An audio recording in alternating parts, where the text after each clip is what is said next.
Bhagwan Shri Yogi Ramsuratkumar ki Jai.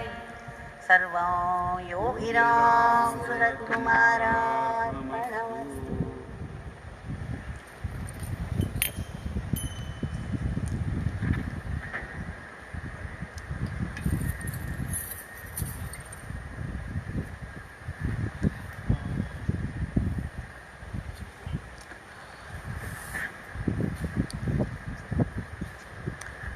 It's with deep gratitude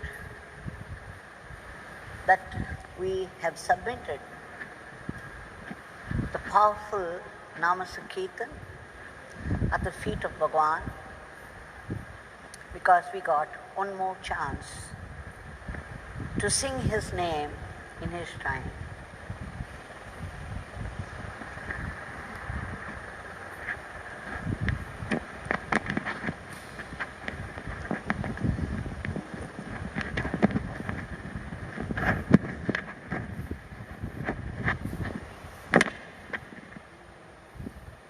Before we submit our evening prayers, we shall see one or two incidents where how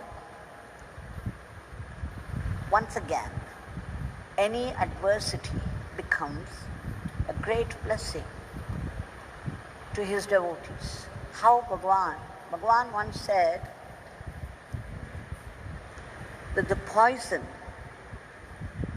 how Lord Shiva drank the poison and made it a blessing for the Devas. So Bhagwan said, the sufferings, the difficulties that the devotees experience will turn into blessings because they work for him. For those who work for Bhagwan, all the difficulties will turn into blessings. Now we shall see one or two examples.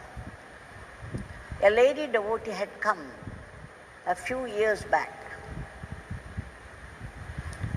Unfortunately, we did not note down her name in the background, nor did she tell us. But she said that she was traveling, she had gone to a certain place with her family. It was already evening time. They wanted to board a bus to get back home before 10 o'clock in the night. So when they were trying to board the bus, there was a lady inside the bus who would not let them in, though the bus was not so crowded. The lady kept saying, no, it's full, it's already, the seats are filled. There's no space, you get down. She compelled them to get down and would not allow them to board. These people, being devotees of Yogi Ramsuratkumar, they were very upset.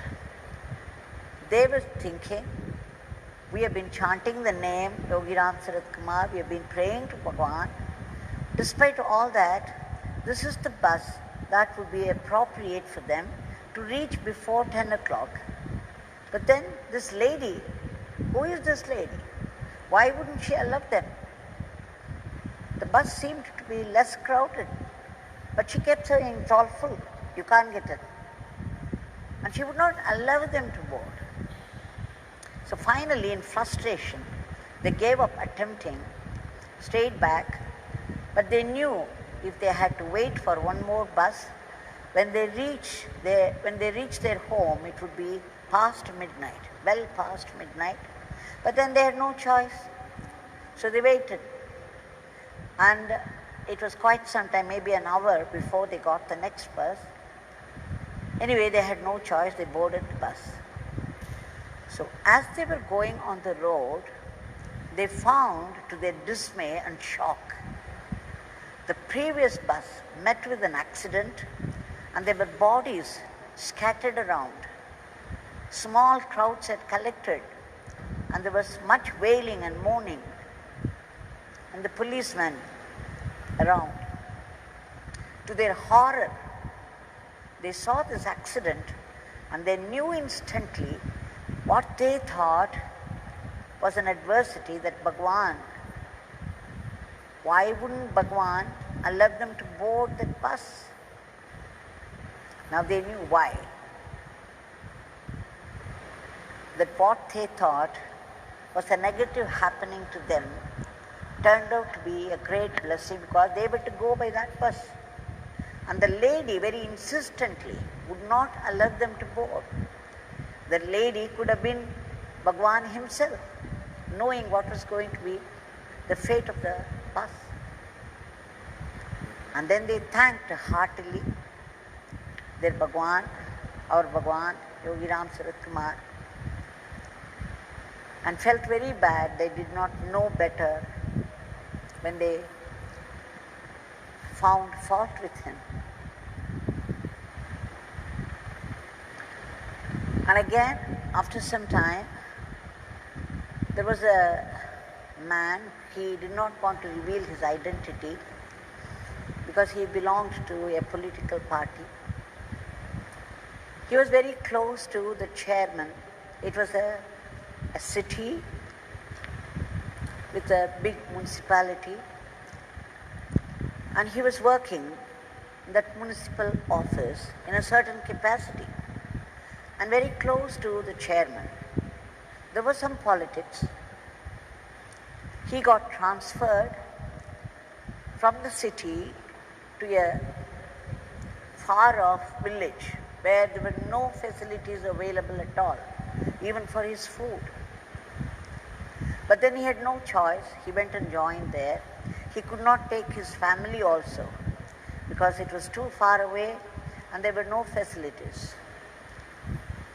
Again, he was blaming Bhagwan. He was saying, "How could you do this to me, Bhagwan, when I'm chanting your name all the time? I know no one except you. Why would you do this to me?"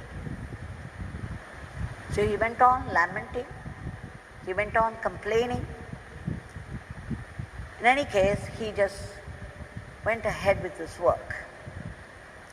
One day he had to come to this municipality, the municipal office, to find the chairman there, to have a talk with him, because he was trying for a retransfer from the village to this city back. So he came all the way to the municipal office. One thing about this man, this devotee, he was a diabetic and he had BP. That is why he found living in that small village very difficult. There was no medical facilities. But then he seemed to keep good health there, but he was bent upon getting a transfer back to the city. So he came all the way to see the chairman, his friend, his old friend. And of course he had a talk there in the office with the chairman, and the chairman assured all help for the retransfer. He said, "We would see to it that you get back here." And then the chairman invited him for an outing. He said, "Okay, we will go to a restaurant, have some food, and then I will drop you at the bus stand. Come with me in the car." This man, this devotee, happily agreed. So the chairman went ahead, and this man was going to follow him, this devotee. Suddenly he felt very dizzy. He started to sweat profusely. There were palpitations and dizziness. He was not able to take one more step. So he just sat there and mumbled something to the chairman, saying that, "You please go ahead. I will join you later. I'm just not able to follow you now." So the chairman went and sat in the car, and this man, this devotee, was thinking, "Bhagwan, Yogi Ramsuratkumar, I have been chanting your name. I've been thinking of you. I'm a devotee of yours. Why would you do this to me? Why should I get at this point this dizziness and the sweat and the palpitations? I have to get back to the village. I have to go to the office tomorrow. Why are you doing it to me?" And suddenly he heard an explosive sound. The car in which the chairman and two other friends were seated exploded, and the people, passengers of the car, died on the spot.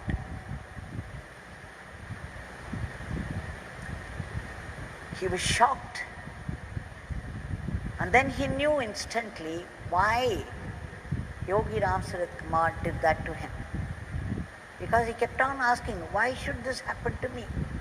When I am chanting Yogi Ramsuratkumar Nama, when I depend upon him for my life, why should this happen to me? Why should he give me this dizziness, this palpitation now? His whole body was trembling.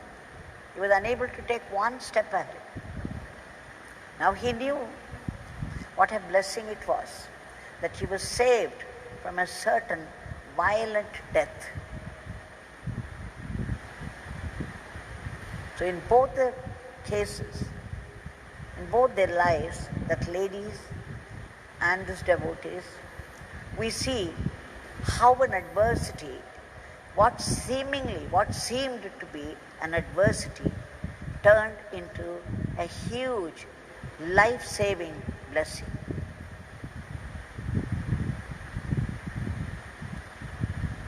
So this happens to us, to many of us in life.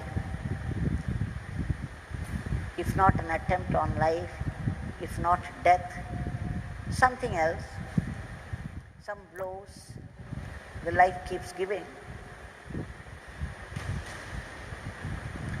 And if we see it, if you look upon it as a blow, it will be a blow and we will get crushed. If you look upon it as a blessing, you will see soon enough how this is a blessing. Bhagwan would reveal it because he had promised. He said any suffering, any difficulty for those who work for him would turn into a definite blessing. Father would turn it into a definite blessing. Now Bhagwan is standing before us with a smile on his lips and a hand raised in benediction, saying, I am here, don't fear.